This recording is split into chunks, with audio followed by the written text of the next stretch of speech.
Morning বন্ধুরা, কেমন আছো তোমরা? সবাই ভালো আছো তো? লাইফস্টাইল উইথ টিপুর তরফ থেকে তোমাদের সবাইকে ওয়েলকাম করছি। প্রচণ্ড গরম পড়েছে বলো, এই গরমে জানি না পুজোয় তোমরা কে কেমনভাবে সাজগোজ করবে, নতুন শাড়ি ফাড়ি এই গরমে বলো, নতুন গামছা পরবে সবাই।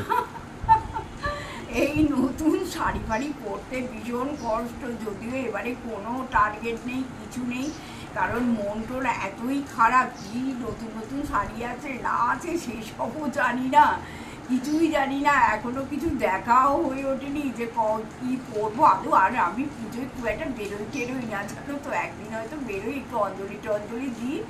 আর দাদা যদি কখনো বলে একটু শেষ আরতি নবমীর দিন একটুখানি দেখতে যাব, দাদার জোরেতে সেই একটু বেরোনো হয়।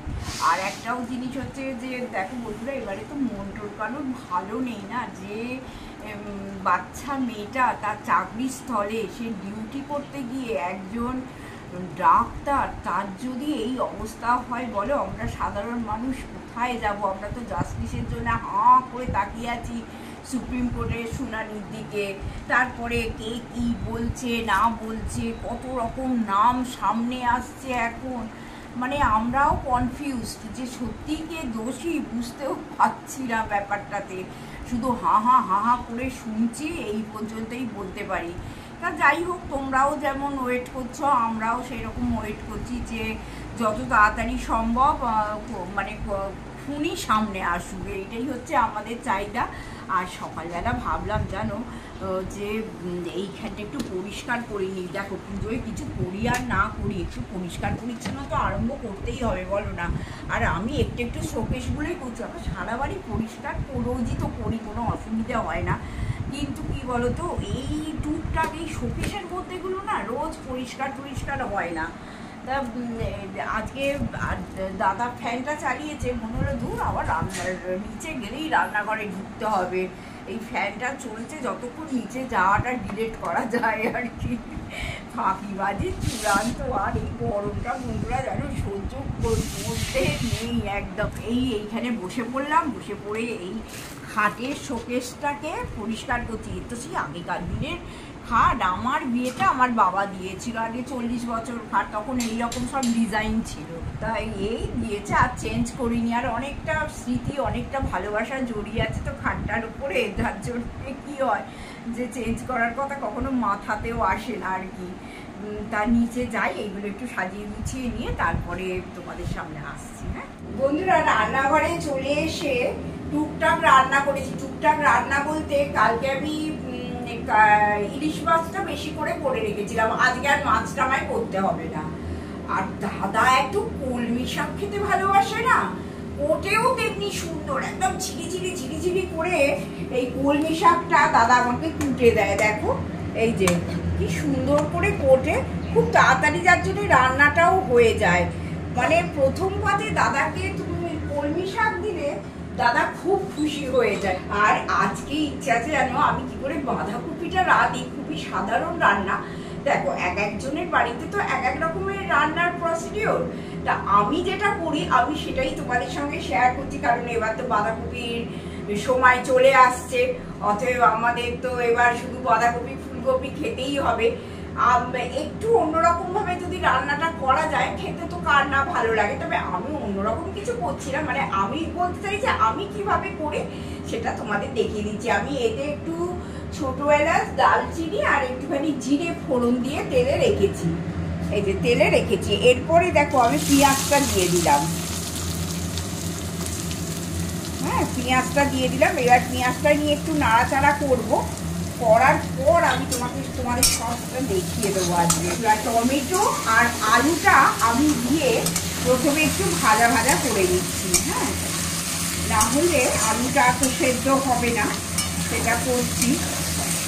আর দাদা কি বলতো, দাদা বলেছে যে একটুখানি ভালো করে বাঁধাকপিটা করবে, একদম সেদ্ধ বাঁধাকপি করো না, ভালো লাগে না। আবার আমার মেয়ে বলে তোমার হাতে বাঁধাকপিটা কপি ছাড়া আমি কারুর হাতে, এমনকি ওদের আদুরি এখানে ওখানে বলছে আমি কারুর হাতে বাঁধাকপি খাই না তোমার হাতের ছাড়া।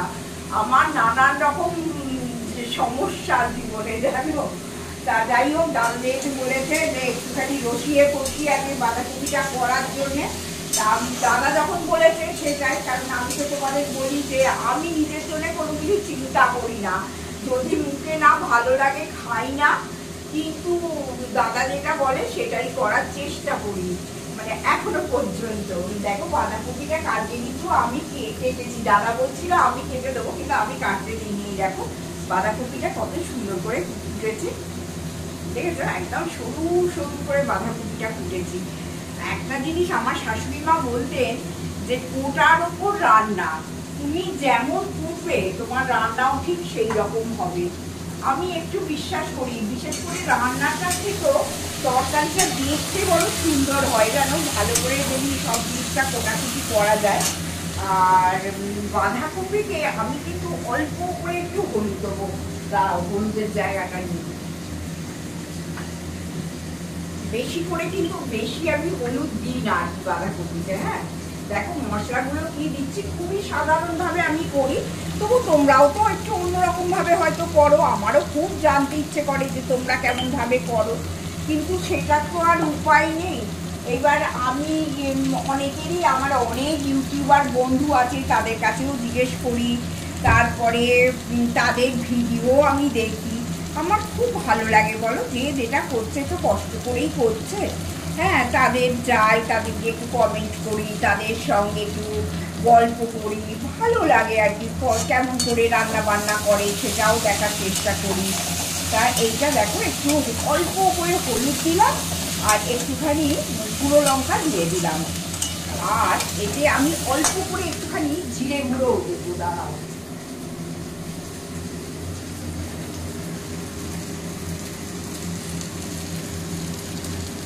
অল্প করে জিরে গুঁড়ো দিয়ে দিলাম। এইবার এটা মোটামুটি তোমরা দেখে বুঝতেই পারছো তেলটা রিলিজ করে গেছে। এইবার আমি বাঁধাকপিটা দেবো।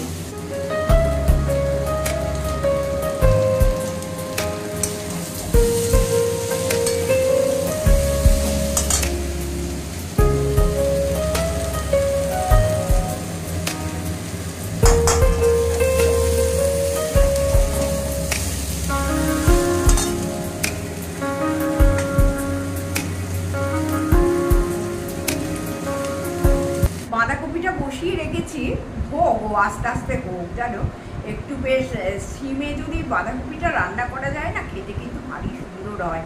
আর খুব চচ্চড়ে একদম ফ্লেমটা করে দিলে বাঁধাকপিটা খুব একটা ভালো হয় না, পুড়ে ঠুড়ে যায়, খেতে ভালো হয় না। বাঁধাকপিটা একটু মুজিয়ে মুজিয়ে রান্নার জিনিস। আর এখানে ফ্যানটা চলছে, আমি তো আজ সকাল থেকেই তোমাদের বলছি, যেখানে ফ্যান চলছে আমি এসে সেখানেই দাঁড়িয়ে পড়েছি, এই জিরে আদার জল নিয়ে খাচ্ছি। দাদা খাওয়া হয়ে গেছে, আর ফ্যানটা যেহেতু এখানটা চলছে চুপ করে দাঁড়িয়ে পড়লাম, পরে বাঁধাকপিও হোক আর আমার তার সঙ্গে জলটাও খাওয়া হয়ে যাক। কি এমন অভ্যাস না যে এই জলটা না খেলে যেন সকালবেলা যেন পুরো এইখান থেকে এই পর্যন্ত শুকনো হয়ে যায়। আমাদের তো অভ্যাস পুরো বাটি বাটি সকালবেলা জল খাওয়াবে, শরীরটা জলে টইটুম্বুর হবে, তারপর শরীরটা যেন ভালো লাগে। জানো এখন আমি রান্না করছি, তোমাদের সঙ্গে কথা বলছি, মনে হচ্ছে যেন গলা ফলা সব শুকিয়ে যাচ্ছে আমার। বন্ধুরা দেখো সিমে আঁচ করে, হ্যাঁ সিমে করে গ্যাসটা দেখো কত সুন্দর হয়েছে, আস্তে আস্তে করে বুঝতেই পারছো যে আমার কড়া থেকে সব উঠে যাচ্ছে, কালারটাও কেমন এসেছে দেখো। এবার লাস্ট ফিনিশিং শুধু একটাই জিনিস দেবো, দাদা একটু বড় বড় আলু খেতে ভালোবাসে বাঁধাকপিতে, যেহেতু দাদা কুটেছে সেহেতু একটু বড় বড় কুটেছে, তোমরা আরেকটু ছোট ছোট দিলেই ভালো হবে আমার মনে হয়, মানে আমি আরেকটু ছোট ছোট দিই।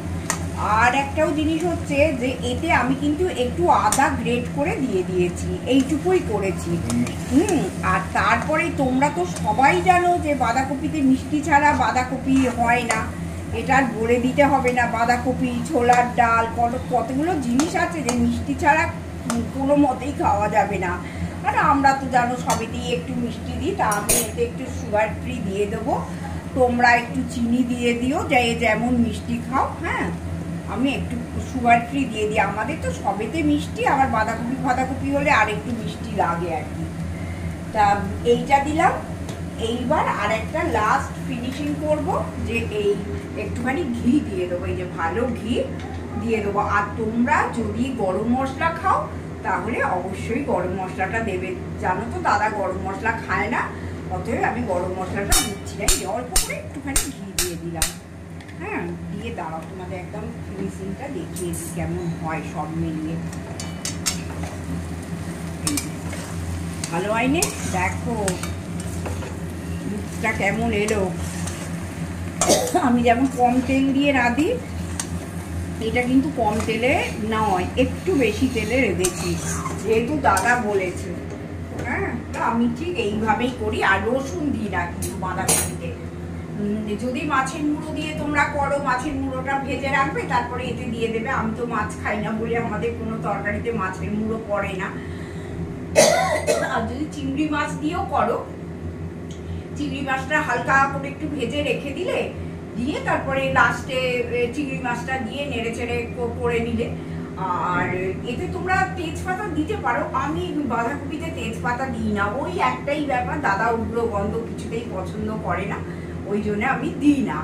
আর একটাও জিনিস তোমাদের দেখিয়ে দিই, এই দেখো, এই আমি তোমাদের দেখাই না যে আমরা স্প্রাউট খাই, এরকম বেশি করে ভিজিয়ে রাখি জানো, তারপরে যতটুকু খেলাম, যেদিন খেলাম আর ফ্রিজে রেখে দিই, একদম এরকম বড় বড় কল বেরিয়ে যায়।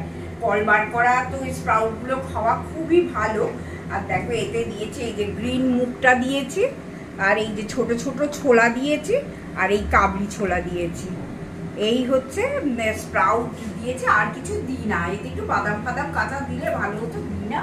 এই করে স্প্রাউট করে আমি বেশি করে ফ্রিজে রেখে দিই। তবে রোজ যে খাই তা তো নয়, সেটা তোমরা দেখো নানান রকম আমি ব্রেকফাস্ট করি। আবার দাদা বেশি ওটস আর এটা চিড়ে ফিরে এইসব খেতেই ভালোবাসে।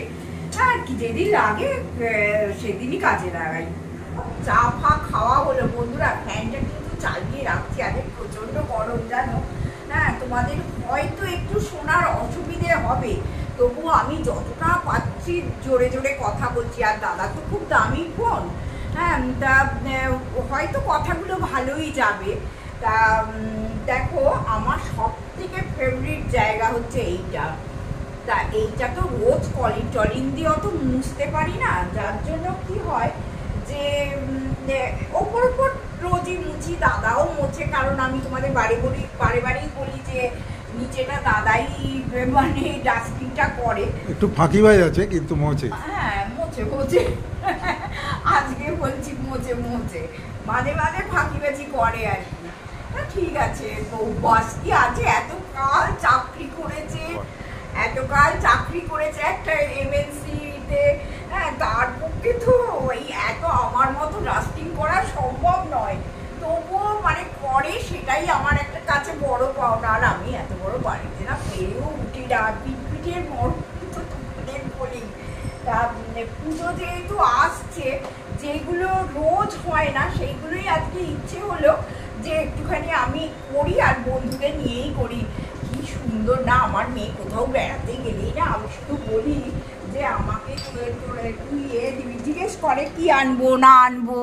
তা এই দেখো আমাদের একটা ফটো, এটা দাদা করিয়েছিল জানো তো, কোথাও একটা বেড়াতে গিয়ে, আচ্ছা দীঘাতে বেড়াতে গিয়ে দাদা এটা আমাদের এই ফটোটা করিয়ে দিয়েছিল। দেখো এই যে ভালো করে দেখায়, এই যে এইটা। তাই একটু কলিং দিয়ে এটা আমি মুছে নেব বন্ধুরা। দেখো একটু কলিং দিয়ে দিলাম, হ্যাঁ, কলিং দিয়ে এইটাকে পরিষ্কার করে নিচ্ছি। আর মানে এই যে এগুলো থাকে, ফ্রিজ ম্যাগনেটগুলো থাকে, হ্যাঁ, রোজ তো সম্ভব নয় বলো না খুলে করা, ওপর দাদা রোজই হয় আর কি। তা আজকে ভাবলাম যেহেতু পুজো, যেগুলো আমি তো বলি যে যেগুলো রোজ করতে পারি না সেইগুলোই আমি আজকে মানে পুজোর সময় করি আর কি। তাই এইভাবেই আরম্ভ করলাম। তোমাদের পুজোর কাজ আরম্ভ হয়ে গেছে। আবার আমার যে হেল্পিং হ্যান্ড, সে আমাকে বলছে যে বৌদি মহালয়ার পর নাকি পুজোর কাজ করতে নেই। সে আবার কি গো, আমি তো মহালয়ার পরেই আরম্ভ করি পুজোর কাজ করা। বললো এক একজনের এক রকম মত। আমি আবার পুজোর সমস্ত কিছু পরিষ্কার যেটা করি সেটা হচ্ছে মহালয়ার পর। তা দেখো এই যে ভালো করে এইখানটা পরিষ্কার করে মুছে দিলাম, দিয়ে আর এখন সময় নেই, এক্ষুনি না আমার হেল্পিং হ্যান্ড এসে যাবে। এই যে কত ফ্রিজ ম্যাগনেট দেখো না, আমার মেয়ে আমাকে বললেই আমি বলি যে বাবা আমাকে যেখানে যাবি আর যা দিবি দিবি আমার জন্য যে ফ্রিজ ম্যাগনেট কিনে আনবি, আর পরেও সেটা ও যেখানে যায় ও জানে ওর মা ভালোবাসে ফ্রিজ ম্যাগনেট নেয়া, ও সেটা পরেও। দেখো এইটা আমি না এই যে এইটা আমি কিনে এনেছিলাম মানালি থেকে, এইটা কি সুন্দর না, আমার খুব প্রিয় এইটা, অনেকটা কস্টলি এটা, তা এইটা মানালি থেকে। মানালির ক্লাব হাউস এইগুলোতে একটাই হয়, এগুলো হঠাৎ করে দাঁড়িয়ে পড়লে স্মৃতি রোমন্থনে আসে যে আমি অমুক সময় গিয়েছিলাম, এই করেছিলাম, এইভাবে কিনেছিলাম, সেগুলো একটা স্মৃতি। এই আর কি, সঙ্গে থাকবো বন্ধুরা। হ্যাঁ, আমি একটু দাদাকে বলি এগুলো করে দিই। বন্ধুরা দেখো, বৌদি দায়িত্ব দিয়েছিল যে কলিন দিয়ে ও পরিষ্কার করেছে এবং আমাকে দায়িত্ব দিয়েছিল এই প্রত্যেকটা ফ্রিজ ম্যাগনেট ভালো করে মুছে ভালো করে ডিসপ্লে করে দিতে। তো আমিও তোমাদের একটু দেখিয়ে দিই। দেখো, মানালি, সিমলা, প্রভু জগন্নাথ দেব, আঙুর, এখানে হচ্ছে লে লাদাখের একটা স্মৃতি, বুদ্ধদেব, নানা রকম রয়েছে। সিঙ্গাপুর মেয়ে গিয়েছিল, সিঙ্গাপুর থেকে একটা কিনে এনে দিয়েছিল। হ্যাঁ, এসব নানা রকম রয়েছে। দিল্লির কুতুব মিনার, এই দিকটা হচ্ছে তোমার দার্জিলিংয়ের 3টে ছবি আছে, একটা ট্রেন আসছে, একটা এখানে একটা, আর এটা তো বৌদি আগেই বলেছে আমরা সিমলার এই মানালির ক্লাব হাউস থেকে কিনেছিলাম, এটাও দার্জিলিং থেকে কেনা। এটা আমাদের দুজনের দীঘার ছবি। এটা মেয়ে গিয়েছিল ম্যানচেস্টার, লন্ডন গিয়েছিল, ম্যানচেস্টারের একটা fridge magnet. Royal Bengal tiger, লন্ডনের বাস কেমন হয়, একটা বিয়ারের মানে মডেল আর কি, নানা রকম জিনিস রয়েছে। তো তোমাদের এগুলো দেখিয়ে রাখলাম, যেহেতু বৌদি বলেছিল যে তুমি এগুলোকে সাজিয়ে আমার বন্ধুদের দেখিও। প্রয়োজনে বেরিয়েছিলাম, কারণ আবহাওয়ার চোখ রাঙানি ছিল যে আগামী 3-4 দিন নাকি আবার নিম্নচাপ, আর যা প্রচণ্ড গরম। ওপরের ঘরে থাকতে গেলে সবসময় এসি চালিয়ে থাকতে হয়, এখানে তবু নিচে থাকলে 1-1.5 ঘন্টা 2 ঘন্টা এসি চালালে তারপর 3-4 ঘন্টা থাকা যায়। বুঝতেই পারছি একটা বৃষ্টি আসছে, তো এই বৃষ্টিটা নাকি 3-4 দিন। তো সুতরাং খেতে গেলে আলুটা পেঁয়াজটা ঘরে থাকতেই হবে। চালটা ডিমটা সকলকারই থাকে, কিন্তু আলু পেঁয়াজটা ফুরিয়ে গেলে তখন বিপদ। এই কারণে বৌদিকে নিয়ে একটু বেরিয়েছিলাম, তো সেগুলো করলাম। আর দেখি কালকে শনিবারের আড্ডায় আদৌ গান গাইতে পারি কি না, কারণ বৌদির খুব একটা মত নেই, তোমাদেরও তো মত ডাইরেক্টলি পেলাম না যে না না বুঝিয়ে দিও বা এখন দেওয়ার দরকার নেই, পাইনি। তো যাই হোক, চেষ্টা করব, এখনই কথা দিচ্ছি না। তো আজকের মতন ভিডিওটা শেষ করছি, তোমরা সবাই সঙ্গে থাকো, তোমাদের সঙ্গে নিয়ে বাকি পথটা হাঁটবো। তোমাদের সার্বিক সুস্থতা, আনন্দ সব কিছু কামনা করে আজকের প্লিজ বন্ধুরা সাবস্ক্রাইবটা করতে ভুলো না। আর দেখো একটুখানি বাকি আছে, তোমরা আমাদের হাত ধরে পারাপার করিয়ে দাও। হ্যাঁ, tata, good night. Good night, সবাই ভালো থেকো।